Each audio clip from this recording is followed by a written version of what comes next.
Toni Braxton, you might know her as an R&B diva, or you might know her from the reality goings-on, The Braxtons. But she has a new memoir out called Unbreak My Heart. And, you know, she drops a couple bombshells in this one of which is saying that God gave her son autism because she got an abortion. Apparently, in 2001, she had a secret abortion, and she feels guilty about it. They're all secret abortions. They're all secret. Yeah. I mean, yeah, I don't exactly tweet when I'm like about to. I mean, I personally don't do that. Now we're very confused with it. Anyway, no, but you know, Toni Braxton comes from an incredibly religious upbringing. I think the thing that gets me about this story is that, you know, I think her son is autistic. She wants an answer. She wants someone to look to not blame, but kind of. She wants answers for it. Autism is something that doesn't come with that, you know. And being that she kind of comes from this history of religious, you know, it's been known to cast some judgment out and the whole guilt thing. You know, I think she was looking for a reason for that, and she ended up coming up with the godly thing. If we could throw up the quote. I was suddenly faced with a choice I'd never thought I'd have to make. Amid my major misgivings about abortion, I eventually made the gut-wrenching decision. In my heart, I believed I had taken a life, an action that I thought God might one day punish me for. My initial rage was quickly followed by another strong emotion, guilt.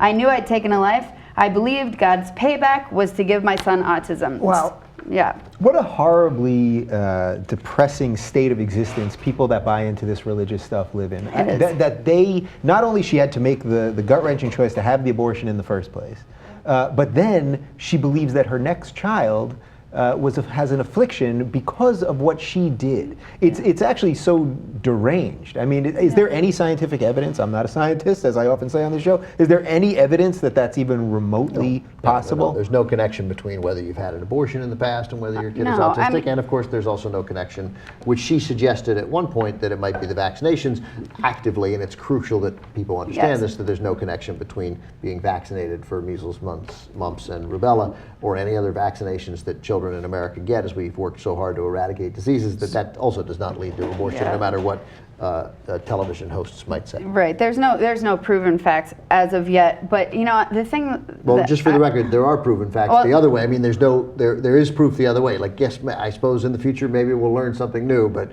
everybody who says otherwise right now is they're literally guessing, and the science says something else. All right, well, sticking to this, we know it has nothing to do with abortion. Sticking to this, fair enough. I mean, sticking to this, I'd also like to comment the fact that people are painting Toni Braxton out to be crazy for saying this, and I just like to point out the fact that she's speaking in past tense. She believed at that moment, and the thing is, this is a memoir, people. This is a memoir. This is designed to be therapeutic, a release of someone's feelings. This is not a factual basis. She is not speaking in present tense. Like, cut her some slack. She had an abortion. She's got a son with autism. She's trying to sort it out.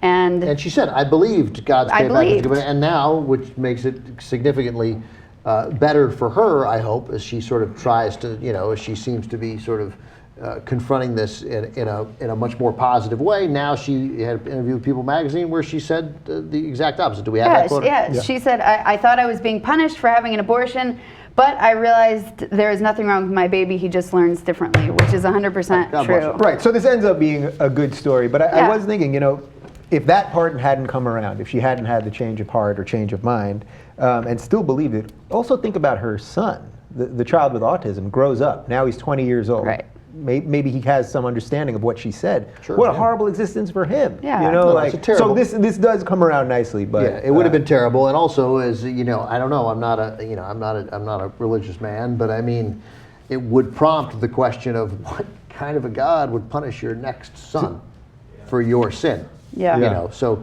but anyway, but you know, Whitney, you're totally right. Like, she was trying to reconcile two events which were traumatic to her: the birth of her son with autism, and the decision to have the abortion, and you know, and given her upbringing and the powerful nature of her faith, which is something that we don't shake our heads at in any way, she drew this conclusion, which a lot of people would have drawn, and now has the ability to look at it and see her son through a totally different prism, which is a wonderful thing.